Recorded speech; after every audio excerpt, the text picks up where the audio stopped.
So yeah, my name's Richard, and I'm the manager of surf operations here, and yeah, I've been here for 12 seasons, so long enough to see some good days out the front. The surf staff team is like myself and Amy, and our little son called Curran. He's only 2.5, but we're trying to train him up so he can take a bit of the workload as soon as possible. Then we've got Ali and Smiley and Jai, who are our local surf guides slash photographers. And we have Nick and Claire, who are our yoga teachers.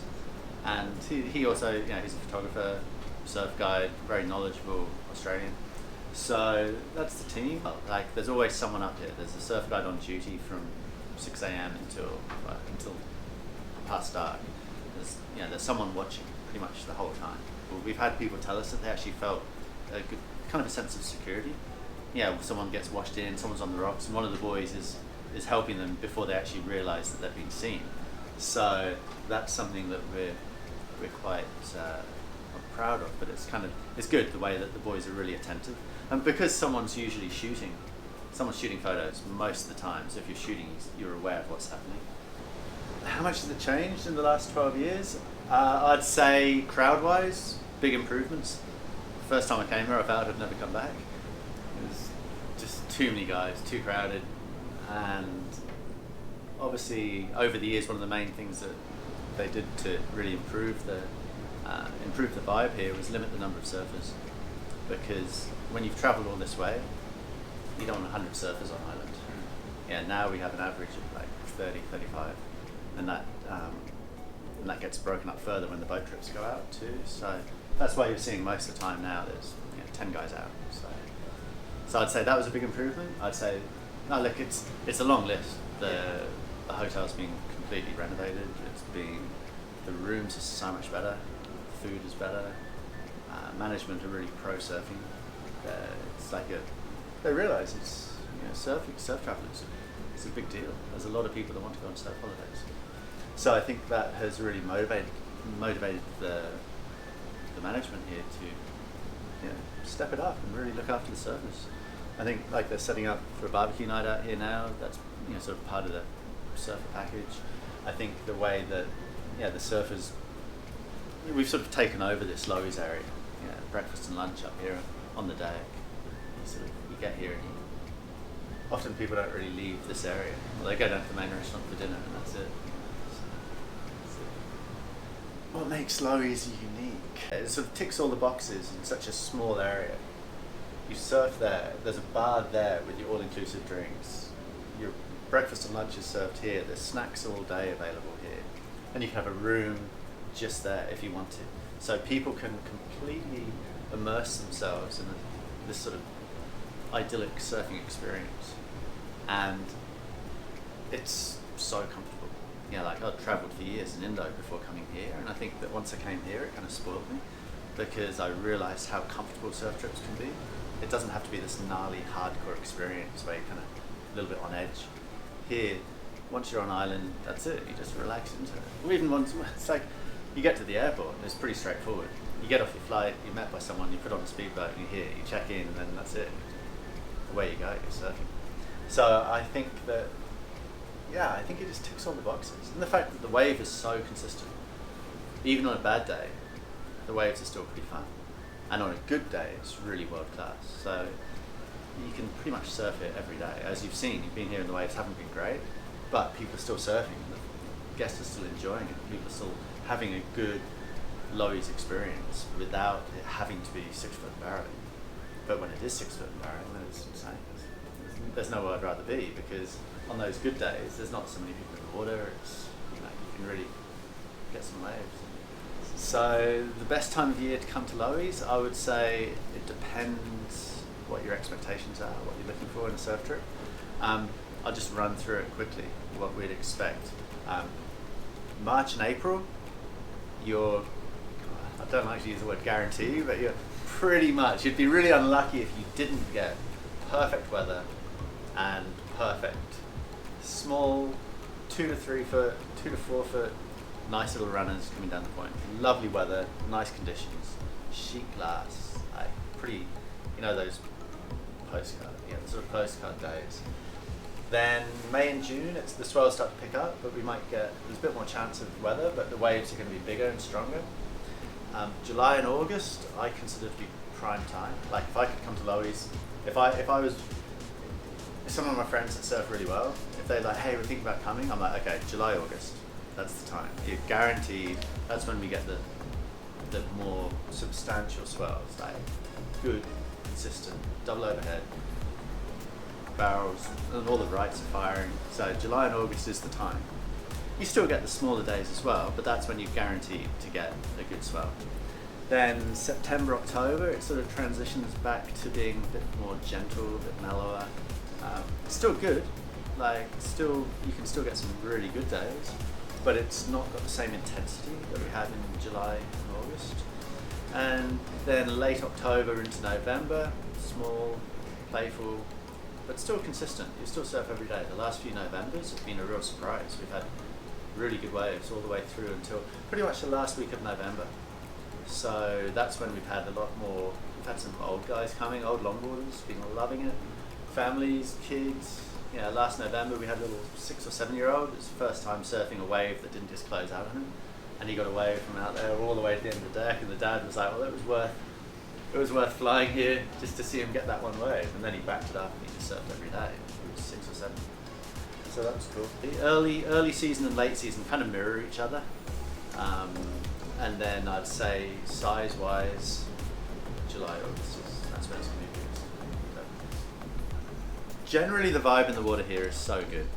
It used to be, I feel that it used to be terrible back in the day because there were just too many surfers here. And now, if anyone is really over the top in the water, one of the surf guides or myself will talk to them very quickly before it escalates. And the management just have a zero tolerance policy for people being aggressive. One of the things that people have commented on is how nice the atmosphere is in the water. And on the deck, like you see groups of guys that you think they must have been traveling together, but they're not. They're all, you could have some guys from Brazil, some Aussies, some Californians, some Europeans, and they're all hanging out, and they look like old friends because they've just connected here, and it's a really nice vibe. Yeah. So what else is there to do other than surfing? A lot of the wives, a lot of the ladies, girlfriends really enjoy yoga on the deck. A lot of the surfers too, but sometimes they're like, oh, I have no time for yoga, I've got to go surfing. But the yoga on the deck at Lohis is really popular. And obviously the spa is popular. If the waves aren't great, we get a lot of guys just going off and snorkeling around the island. We get a lot of the Aussies, they enjoy the fact that it's the all-inclusive bar. So beers, once beer o'clock comes around, and there's been a few good party nights. But the good thing about this island is that you can have a group of guys who are on a blokes trip, and they're on the beers every night, and they're kind of raging a bit. And then you can have honeymooners, and neither sort of impact on the other, because there's enough space. There's enough. It's a big enough island. Like I've been to some resorts where they're so small and intimate that it's just like a honeymoon island. If you get guys being rowdy, then it's kind of taking the edge off it. But here it's big enough, and there's enough separate bars where it happens quite naturally. There's never a situation where it's like, oh, can you ask those guys to slow down, or it's pretty. It's quite well set up in that regard. People with families, they get into other water sports. They want their kids to try windsurfing or sailing or scuba diving. A lot of people get their dive ticket when they're here, so that's obviously. But then people just relax and have a holiday. First time guests here, or even like first time overseas. Like that's something that we see a lot of. Is people they've always wanted to go on a surf trip. They weren't sure if they were good enough, or they weren't sure if they should take the plunge. And the Maldives is somewhere that seems to be a stepping stone, taking those first steps away from the beach breaks. So when people come here, they're going to feel safe to a point, as safe as you ever feel on a surf trip. Obviously it's an active, it's a sport that you're in the ocean, but it's not too edgy. It's not a hardcore, gnarly experience. You're going to be around people that are keen to help you, and that are going to be supportive, and who are going to be watching out for you. And you're also going to be around like-minded people. It's very rare that we have a hardcore vibe here. It's like, yeah, we get some pro surfers who come, but the pro surfers who come here, they don't come because they're expecting huge slamming barrels. They want a relaxing time. Often they'll come with their wives and they'll hang out at the lagoon. They'll cruise up for a surf mid-morning, cruise back, chill out, maybe come back for another surf in the evening. It's not like surf, surf, surf. It's not like a crazy hardcore. So if you go to Tahiti or somewhere where it's just such an intense, or Hawaii, such an intense vibe, this is the opposite. It's friendly, it's supportive, and it's the sort of environment where people naturally feel more inclined to push themselves a little bit. Like you'll have guys who have never really surfed over a reef before, and after a day or two here, they're paddling into waves and they're getting into it and they're making waves, and you'll see it. You'll see the deck erupt sometimes when someone who, the people, everyone notices who's catching waves and who isn't, who's been struggling, who isn't, and that thing when people who they don't know who it is, but they see someone catch a wave and everyone's like, yeah, good on him, and everyone's hooting and having a beer afterwards. So I think that vibe is really nice. You almost can't put a price on it. It's really special. And then the fact that they'll come in and they'll all have beers together on the day, it's lovely. The pro surfers who have stood out, it's not just for their surfing. Obviously Felipe, he was an amazing surfer, but also a lovely guy. It's like swapping boards with people, trading off, he was hanging out like just one of the boys, playing pool, having a few beers, just super, super friendly. And so he was really impressive. Obviously his surfing was amazing too. Obviously Medina was crazy to see in real life. His surfing is ridiculously precise and powerful. Mick, Wilco, Owen. Wilco's been here a few times. All the Billabong girls. There's been a lot of different pros that come through here, and a lot of them come back because they're just like, it's just an easy, cruisy surf trip. And these are guys that could be going anywhere, but they're like, I'm just going to go back to Lohis and chill. And they don't come here and try and dominate. They come here and just blend in, because I think they're so used to being in the spotlight that they actually like coming here and just being one of the boys.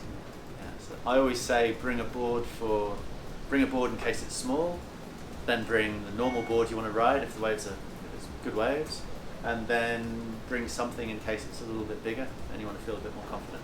So a 3-board quiver is usually enough for here.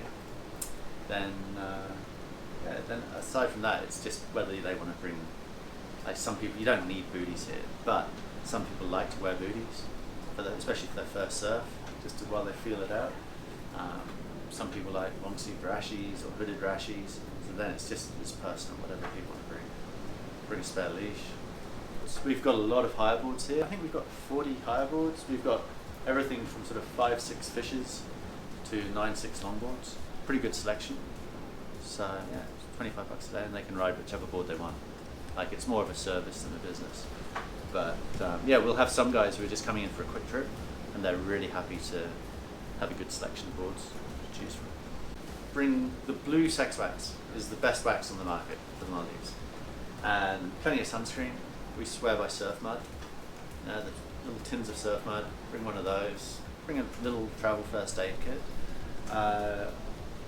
Hydration is essential. So I would say bringing some sort of, even if you just bring some good Himalayan salt, just to put a little bit in your water so you stay hydrated. A lot of people don't drink enough water here in the tropics. So then mask and snorkel. Like, you've got to bring a mask and snorkel. That would be the 3 things.